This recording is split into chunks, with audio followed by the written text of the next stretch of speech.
आज बात करते हैं चौहानों के उत्पत्ति संबंधी मत के बारे में।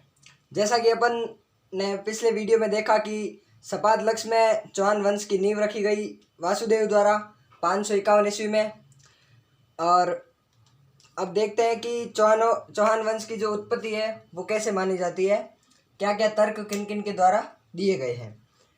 पहले तर्क की मैं बात करूं, पृथ्वीराज रासो और किराडू शिलालेख, इनमें कहा गया है कि जो चौहान है उनकी उत्पत्ति अग्निकुंड से मानी गई है। दूसरी बात करूं पृथ्वीराज विजय जो कि जयानक के द्वारा लिखी गई है, उसमें चौहानों की उत्पत्ति सूर्यवंश के द्वारा या चौहानों को सूर्यवंशी बताया गया है। दूसरी बात बिजोलिया शिलालेख और डॉक्टर दशरथ शर्मा ने बुक लिखी थी द अर्ली चौहान डाइजेस्ट। उनके अनुसार एक चीज मैंने कल वीडियो में बताया था, बिजोलिया शिलालेख 1170 का है जो कि गुणभद्र सूरी द्वारा लिखा गया था। अब मैं डॉक्टर दशरथ शर्मा के बारे में बात करूं तो द अर्ली चौहान डाइजेस्ट एवं बिजोलिया शिलालेख के अनुसार जो चौहानों का मूल स्थान था वह था सपाद या सांबर। उसके बाद में मैं बात करूं तो तीसरा तर्क सेवाड़ी शिलालेख में बता दूं पाली का है। पाली के शिलालेख में बताया गया है कि जो चौहान है वह देवराज इंद्र के वंशज है।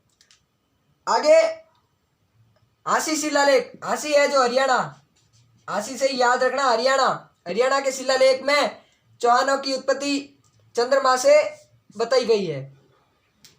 उसके बाद में जेम्स कर्नल टॉड के अनुसार चौहान जो है विदेशी जातियों की संतान जैसे शक और सीतियन जाति से उत्पन्न बताया है। विलियम कुक के द्वारा ये कहा गया है कि जो चौहान है वह कुषाणों की संतान, कुषाण जो कि चीनी थे उनकी संतान किसको बताया गया है? चौहानों को।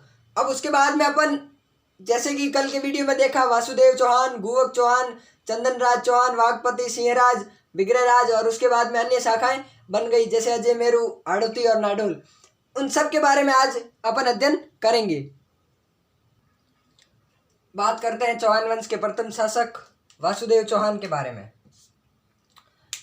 चौहान वंश के संस्थापक, मैंने जैसे पिछले 2 वीडियो में लगातार यही बताया है कि वासुदेव चौहान के द्वारा सांबर में 551 ईस्वी में चौहान वंश की नींव रखी गई। इसी कारण इनको क्या कहा जाता है? आदि पुरुष। उसके बाद में मैं बात करूं तो बिजोलिया शिलालेख के अनुसार वासुदेव चौहान ने 551 ईस्वी में सांबर में चौहान वंश की स्थापना की। उसी के साथ साथ सांबर झील, सांबर नगर और शाकंभरी माता, जिनको मैंने इनकी कुल देवी के नाम से बताया था कि कुल देवी किसको? शाकंभरी माता का मंदिर बनाया एवं देव यानी तीर्थों की नानी का निर्माण करवाया। और एक मैं चीज बता दूं कि सीवी वेद और गौरी शंकर ओझा, सीवी वेद व गौरी शंकर ओझा के अनुसार जो ये चौहान थे, जो राजपूत शासक थे, वह वैदिक क्षत्रियों की संतान थे। ये मैं शायद बता चुका हूं परंतु एक बार पुनः बता देता हूं कि वैदिक क्षत्रियों की संतान थे, वैदिक क्षत्रियों की संतान थे। पहला शासक क्लियर। उसके बाद में दूसरे की बात करूं, गुवक प्रथम को ही गोविंदराज कहा जाता है। ये जो थे ये प्रतिहार शासक नागभट्ट द्वितीय का महासामंत था। नागभट्ट द्वितीय का सामंत था और जिसके सामंत अटर व अलट ने अनंत गोचर प्रदेश में जीर्ण माता व हर्ष भैरव के मंदिर का निर्माण करवाया। इसके सामंत हट्टर और अलट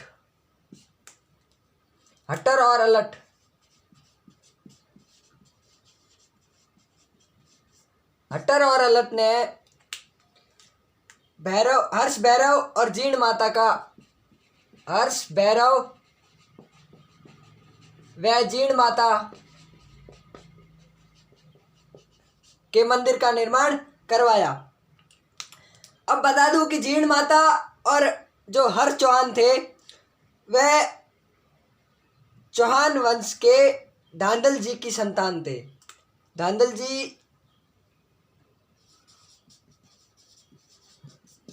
जी ठाकुर की संतान थे। गुहक को एक उपाधि दी गई जिसका वह सामंत था। नागभट्ट द्वितीय का ये सामंत था, तो नागभट्ट द्वितीय के द्वारा इसको क्या बताया गया है? कलचुरी विजेता बताया गया है। और जो जीण माता है उनको चोरों व डकैती की देवी भी कहा जाता है। आगे चंदन राज, इसकी एक रानी थी आत्मप्रभा, जो कि गुर्जर प्रतिहार शासक की पुत्री थी, जिसका नाम आत्मप्रभा है, जो कि भैरव आराधना के कारण इतिहास में इसको रानी रुद्राणी के नाम से भी जाना जाता है, जिसने सर्वप्रथम पुष्कर झील के घाट बनवाए। पहली बार पुष्कर झील के घाट बनवाए और वहाँ पुष्कर झील में दीपदान की प्रथा का आरंभ किया। उसके बाद में शासक है वाघपति प्रथम। इसका ज़्यादा नहीं है, ये पहला ऐसा शासक था जिसने महाराजा की उपाधि धारण की थी।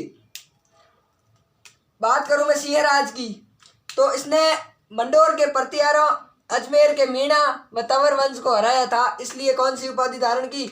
महाराजा धीराज की उपाधि धारण की। इसके बाद में विग्रहराज सेकंड।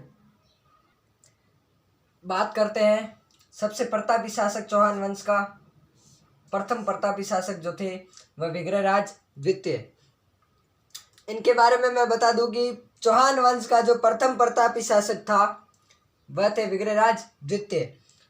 इन्होंने गुजरात के शासक मूलराज चालुक्य प्रथम को हराया और गुजरात में आशापुरा माता का मंदिर बनवाया। आशापुरा का माता का मंदिर अनहिल पाटल में है, मतलब गुजरात पहले अहिन पाटल कहलाता था।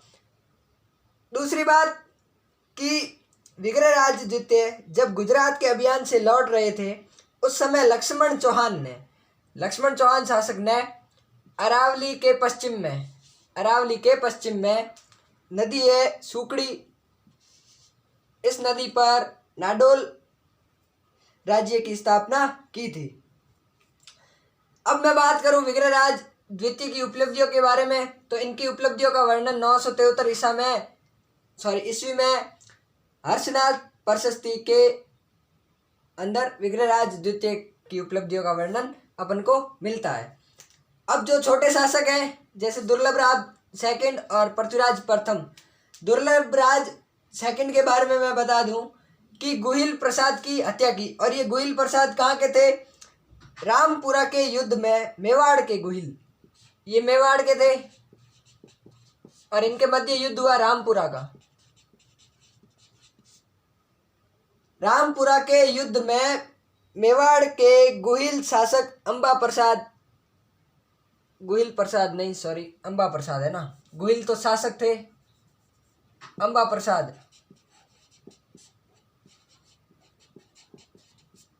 प्रसाद की इन्होंने हत्या कर दी थी, जो कि गुहिल शासक थे। मेवाड़ के गुहिल शासक थे अंबा प्रसाद, उनकी हत्या कर दी। बात करूं पृथ्वीराज प्रथम की, तो इन्होंने ये ऐसे चौहान शासक हुए जिन्होंने शैव धर्म, जो शिव की उपासक करने वाले थे, आराधना करने वाले थे, उनको त्याग कर परम भागवत, परम भट्टारक की उपाधि ली। परम भागवत यानी वैष्णव धर्म, विष्णु की उपासना करने वाले को परम भागवत कहा जाता है। अगले वीडियो में अपन अजय मेरू शाखा के बारे में पढ़ेंगे।